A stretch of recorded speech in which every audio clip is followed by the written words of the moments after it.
Olá você, muito bom dia. Está no ar a primeira edição do Mister Mengão, o seu telejornal com as notícias do mais querido do planeta. Flamengo vence o Galo e volta à liderança do Brasileiro, segue o líder. Flamengo toma a decisão sobre vender De La Cruz ao River Plate e determina a condição para o negócio. Flamengo chega a valores pedidos pela Fiorentina para contratar Lucas Beltrán e só falta agora acordo com o jogador. Flamengo bate recorde de vendas de jogadores nessa temporada 2025. Essas e outras você confere agora. Fica comigo até o final, porque aqui tem muito mais Flamengo para você. Meus amigos e minhas amigas, olha a minha cara de felicidade de novo. É muito bom, é bom demais acordar no dia seguinte de uma vitória do nosso Mengão queridão. Eu não vejo aí ninguém na minha frente, não tem preço, vamos combinar? Somos líderes novamente em pontos ganhos, com um jogo a menos, né? Contra o Sport Recife. Somos líderes em aproveitamento, melhor ataque, melhor defesa, menor número de derrotas, melhor em tudo, gente. Tá tudo se caminhando aí para que a gente conquiste esse campeonato tão esperado. Com a liderança incontestável, o Flamengo fez por merecer e pelas recentes contratações que estão por estrear, o time vai ficar ainda mais forte, ainda melhor. E isso preocupa os antes, que não conseguem mais ter ânimo para secar o nosso time, porque já admitem que o Flamengo está se tornando uma seleção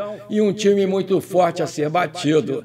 Foi um jogo equilibrado do começo ao fim, muito pegado e contando aí com a péssima atuação desse tal de árbitro da FIFA, Ramon Abate Abel. O cara ruim, sem vergonha, pelo amor de Deus, o cara visivelmente prejudicou o Flamengo o tempo todo. Mas não adianta não ficar reclamando sobre essas malas não, que apitam os nossos jogos, porque vai ser sempre assim, a gente tem que jogar contra todo mundo e vida que segue.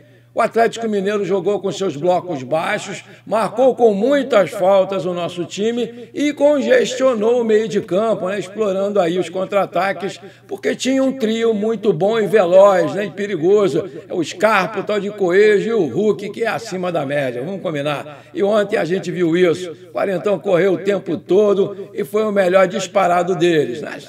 Mas foi muito bem marcado aí pela nossa dupla de Léus, que foram soberanos novamente, tanto na defesa quanto no ataque. O Flamengo jogou muito bem e com autoridade, né, pessoal? Foi o melhor o tempo todo e conseguiu seu gol aos 30 minutos do segundo tempo, no escanteio muito bem cobrado lá pelo Luiz Araújo, né? Que tinha acabado de entrar. O Léo Ortiz apareceu no meio da área como um raio e marcou um golaço de cabeça para a alegria dos mais de 54 mil torcedores que estiveram lá presentes no Maraca.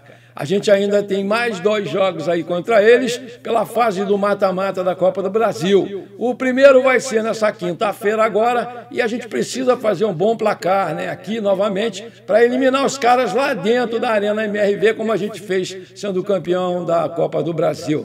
Eu gostei do Rossi, que esteve seguro o tempo todo. O Varela jogou muito bem, salvou um gol em cima da linha. A dupla de Léus participou ativamente dos ataques do time, além de terem colocado o Hulk literalmente no bolso. O Vinha foi bem, mas ainda demonstrou que está pouquinho aí fora de ritmo de jogo. Mas não comprometeu, né? O Jorginho, para mim, foi o melhor do Flamengo, incansável. O cara joga de terno, organizou o time o tempo todo. Foi novamente o maestro da equipe, né? O Alan também vinha bem, até tomar aquele amarelo e ser substituído pelo garoto Everton Araújo, que mais uma vez mostrou que é muito bom de bola. O Arrascaeta foi muito bem marcado e por isso não teve aquele brilho no jogo, né? E foi substituído lá pelo Luiz Araújo, que entrou bem e bateu o escanteio que originou o único gol da partida. O Pedro, mais uma vez, jogou em função do coletivo e, por isso, teve uma atuação muito boa. O Plata também esteve muito bem, infernizou a defesa deles,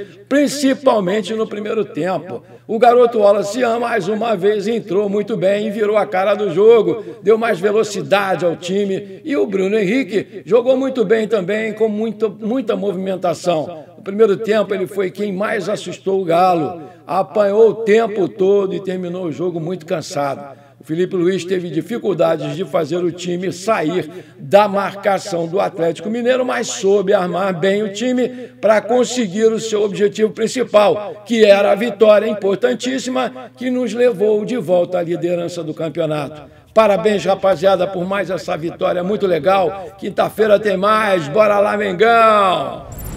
A atuação do Flamengo nessa janela de transferências, com contratações de reforços nível Europa, promete melhorar o nível do elenco ainda mais para o segundo semestre. Mesmo com as perdas importantes do Gerson e do Wesley, a gente tende aí, assim, a ter um timaço novamente. O investimento foi possível por causa das vendas recordes que fizeram o clube bater aí a meta de arrecadação com as saídas de jogadores nessa temporada. O Mengão previa arrecadar 35 milhões de euros, 228 milhões de reais, porém já garantiu 72 milhões de euros, 463 milhões de reais, com as negociações do Fabrício Bruno, do Alcaraz, do Gerson e do Wesley, sem contar os bônus estimados aí a partir de metas a serem atingidas por esses jogadores.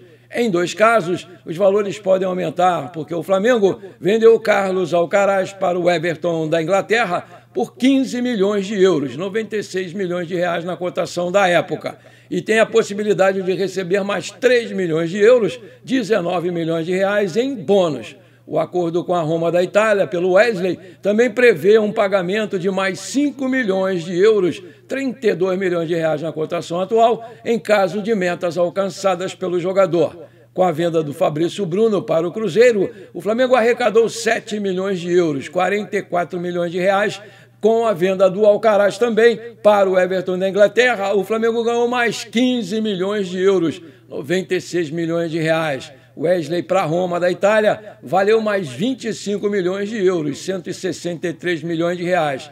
O Gerson para o Zenit da Rússia valeu 25 milhões de euros à vista, 160 milhões de reais.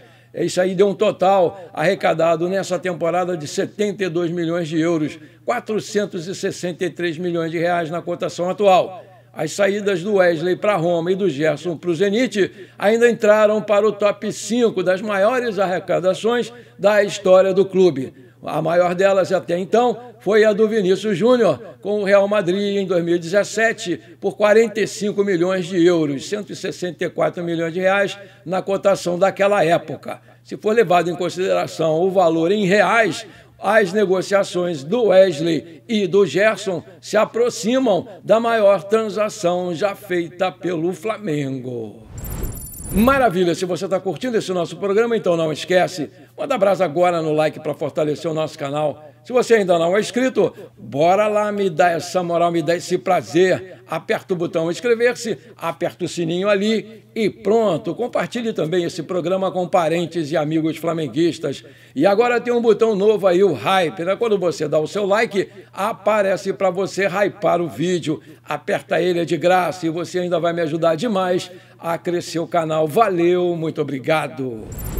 O meia uruguaio De La Cruz, que custou aos cofres do Flamengo em 2024 102 milhões de reais à vista, vive uma situação delicada no clube. O clima do badalado meio-campista não é dos melhores após o problema com o chefe de departamento médico do clube, Dr. José Luiz Runco, demitido nessa semana passada. De acordo com informações do portal Mundo Rubro-Negro, o River Plate estaria disposto a repatriar o jogador que esteve no Uruguai nesse final de semana para visitar os seus parentes. O Flamengo aceita negociar o jogador com o River Plate. Ele volta ao Rio de Janeiro hoje, quando vai se apresentar no CT. O clube decidiu dar o final de semana para ele passar com a família por entender que o jogador teve dias difíceis nessa semana.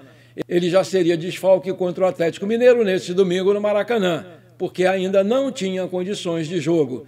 Em tratamento para tentar minimizar as dores e lesões, o De La Cruz já estava fora de algumas partidas do Flamengo. O clube não deu previsão de volta do jogador aos relacionados, mas o GE apurou que a decisão foi segurá-lo por pelo menos mais 3 semanas para fazer a sua reabilitação. O Flamengo está esfriando o processo de inflamação no joelho esquerdo, que já está bem inflamado. O tratamento é de drenagem e para parar a dor. Diante desse interesse do River Plate, ter aí o ex-jogador de volta, o Flamengo aguarda, sim, ofertas do clube argentino para negociar o jogador.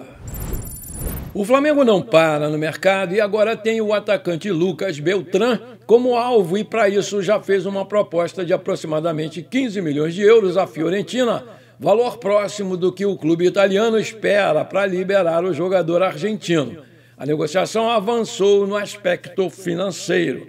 O Beltrán foi revelado pelo River Plate e chegou à Fiorentina em 2023. Na Itália, o jogador somou 98 partidas e marcou 16 gols até aqui. Embora o valor proposto pelo Flamengo agrade aos italianos, o entrave agora está em outro ponto, que é convencer o jogador a vir jogar aqui no Brasil. De acordo com o jornalista Tommaso Loreto, os primeiros contatos com o staff do jogador foram bem frios. O jogador parece não estar totalmente convencido sobre voltar à América do Sul nesse momento. Essa postura acende um alerta no departamento de futebol do Flamengo. O Mengão, por outro lado, vive uma fase agressiva de contratações no mercado da bola. Nessa semana, já fechou com Emerson Royal, Samuel Lino e Saúl Ñíguez. O Beltrán seria mais uma peça importante para o ataque comandado pelo técnico Felipe Luiz, que quer mais profundidade e mais mobilidade lá na frente. No River Plate, o Beltrán disputou 77 jogos e marcou 23 gols. Também teve passagem pelo Colón, onde atuou 39 partidas e balançou as redes 6 vezes. Em 2023 foi campeão argentino pelo River Plate e levantou ainda a Supercopa de 2019. A Fiorentina pagou 12 milhões de euros para tirá-lo do futebol sul-americano. O atacante é visto na Itália como um jogador com potencial de crescimento, mas ainda em fase de adaptação ao futebol europeu. O clube avalia que pode recuperar o investimento com essa venda para o Flamengo.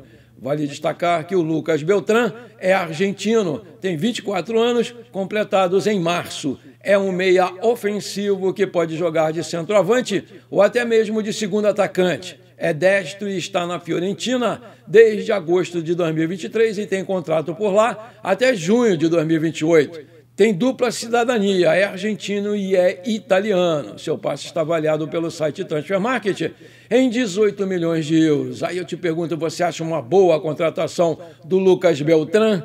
Coloca aí.